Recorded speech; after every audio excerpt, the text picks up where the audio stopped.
आज हम लोग पढ़ने वाले हैं क्लास 7 का 7वां चैप्टर साइंस में, जिसका नाम क्या है?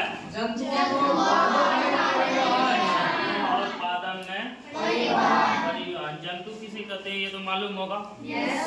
सब बता चुके हैं। जिसमें जान हो, जो चलता फिरता हो, जो वृद्धि करता है उसको क्या कहेंगे? जंतु। पादप में क्या? पादप किसे कहेंगे? जो चल भी सकता हो, जो वृद्धि करता है, खाना खाता है, लेकिन वो चलता फिरता पेड़ पौधा आगे होगा ना। तो आज हम लोग जानेंगे कि कोई भी जीव है तो उसको हमेशा 3 चीज की जरूरत होती है जिंदा रहने के लिए। वो कौन कौन सी चीज है? जल, ऑक्सीजन। कोई भी इंसान अगर खाना नहीं खाएगा, कोई भी जीव अगर खाना नहीं खाएगा तो वो जिंदा रह पाएगा? क्या वो ऑक्सीजन नहीं ले पाएगा? सांस लेते हो ना? सांस लेने में हम किस चीज का इस्तेमाल करते हैं? ऑक्सीजन का। अगर ऑक्सीजन नहीं लेंगे तो फिर क्या होगा? कर सकते हैं। उसी तरह जल अगर हमको नहीं मिला तो क्या होगा? जीव नहीं बच सकता है। ठीक है, कहते हैं ना, जल है तो जीवन है, या जल है तो कल है ना। यानी अगर जल नहीं रहेगा तो कल हम जी पाएंगे? कल किसको कहा? आने वाले दिनों को। समझ में आया? अब देखो दूसरा क्वेश्चन है, रक्त क्या है? क्या रक्त जानते हो? क्या है रक्त? क्या है? What is blood? ब्लड कहते हैं ना, खून।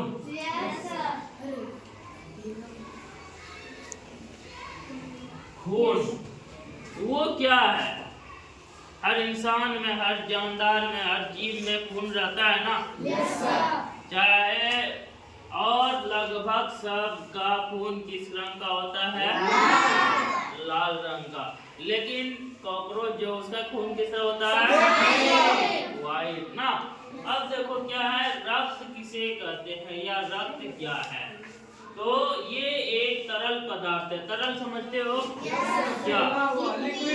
लिक्विड, यानी जो बहता है। जिस तरह पानी को अगर गिरा दोगे तो वो क्या होता है? अपना रास्ता खुद बना लेता है ना। उसी तरह अगर ब्लड देखोगे, किसी का हाथ पैर कटा होगा, सबका कटा होगा, तो गिरता है तो वो क्या होता है? बहने लगता है ना। तो ये रक्त क्या है? एक लिक्विड पदार्थ है, यानी तरल पदार्थ है। ये जो रक्त वाहिनियों में प्रवाहित होती है। रक्त वाहिनी क्या हुआ? नस, जिसको नस कहते हैं ना। उसमें नस जो है हमारे पूरे शरीर में है ना। सब जगह कहीं भी करता है, देखते हो खून निकलने लगता है। तो कैसे निकला? क्योंकि वो रक्त वाहिनी में हमेशा क्या हो रहा है? दौड़ रहा है इधर से उधर। समझ में आया? अब देखो दूसरा है, ये पाचित भोजन को क्षुद्रांत से शरीर के अन्य भागों तक ले जाता है। यानी हम जो खाना खाते हैं, जो चीज हम खाए, जब वो पच गया तो उसको शरीर को ताकत लाने के लिए शरीर के हर भाग में भेजना पड़ेगा ना। अगर ऐसा पता चलेगा कि हम जो भी चीज खाए, एनर्जी मेरा पैर को नहीं दिया, तो पैर क्या हो सकता है? छोटा हो सकता है, कमजोर हो सकता है ना। हर चीज को वृद्धि करता है ना। इंसान जब छोटा रहता है उसका पैर भी छोटा रहता है, हाथ भी छोटा रहता है, सर भी छोटा रहता है। लेकिन अगर किसी एक अंग में उसका सही से खाना नहीं जा पाया तो क्या होगा? वो वृद्धि करेगा? पता चलेगा एक पैर लंबा हो गया, एक पैर छोटा हो गया, या एक हाथ यहाँ तक है, एक हाथ यहीं तक रह गया, होगा ना। तो वो कहाँ से? क्षुद्रांत से शरीर के अन्य भागों तक क्या ले जाता है? अच्छा भोजन। क्षुद्रांत किसे कहेंगे?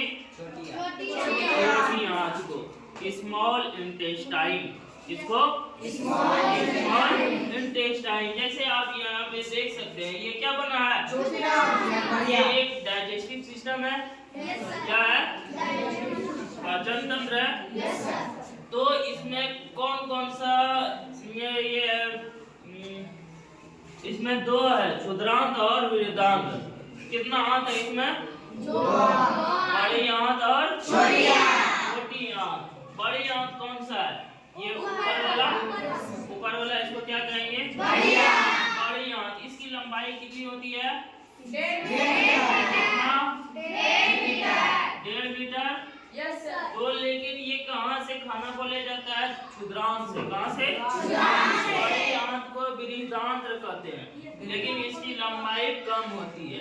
लेकिन छोटी आंत जो ये बीच वाला जो है, इसकी लंबाई कितनी होती है? 7.5 मीटर। यहीं से खाना, ये अंदर वाला जो है वो पतला जैसा रहता है नली, ठीक है, तो उससे खाना को, पचा हुआ खाना को शरीर के हर भाग में पहुंचाता है, जिससे हमको ताकत मिलता है।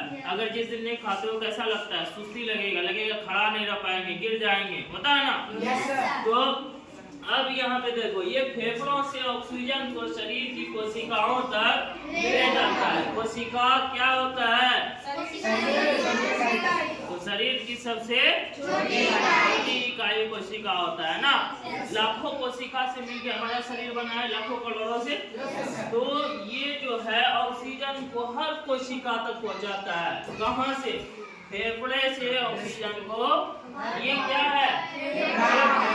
क्या है? लंग्स कहते हैं इंग्लिश में। क्या कहते हैं? लंग्स।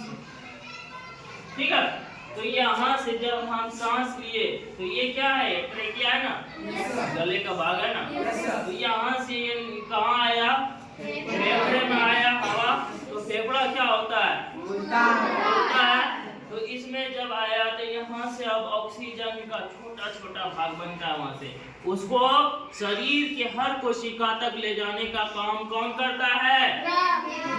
खून भी ले जाता है उसको। समझ में आया? अब यहाँ पे देखो, ये शरीर से अपशिष्ट पदार्थों को बाहर निकलता है। यानी हम जो भी चीज खाना खाए, पिए, ऑक्सीजन लिए, उससे जो भी चीज बच गया, अपशिष्ट पदार्थ क्या होता है? जैसे तुम लोग घर में खाना खाते हो, जो चीज बच गया, या सब्जी वगैरह काटते हो ना, तो क्या पत्ता वगैरह भी बना देते हो सब्जी में, उसको डस्टबिन में डालते हो, तो वो अपशिष्ट पदार्थ हुआ ना। उसी तरह हमारे शरीर में भी क्या होता है? अपशिष्ट पदार्थ। जो हम खाना खाए, खाना खाने के बाद जो चीज हमारे शरीर को आवश्यकता नहीं है, जिस चीज की, तो वो चीज क्या होगा? शरीर तो बाहर निकालेगा ना। तो उसको ये क्या करता है? अपशिष्ट पदार्थों को ये कहाँ से? स्मॉल इंटेस्टाइन यानी छोटी आंत से क्या हुआ था? छोटी आंत से भोजन पचा, वो भोजन को शरीर के हर भाग में लगा। उसके बाद बड़ी आंत से उसको क्या किया? बाहर निकाल दिया। समझ में आया? अब यहाँ एक नोट है, कहेगा रक्त जो है वो क्या है? क्या है? रक्त एक तरल से बना है। तरल से जिसका नाम क्या है? अब समझ में आया? रक्त जो है वो किस चीज से बना है?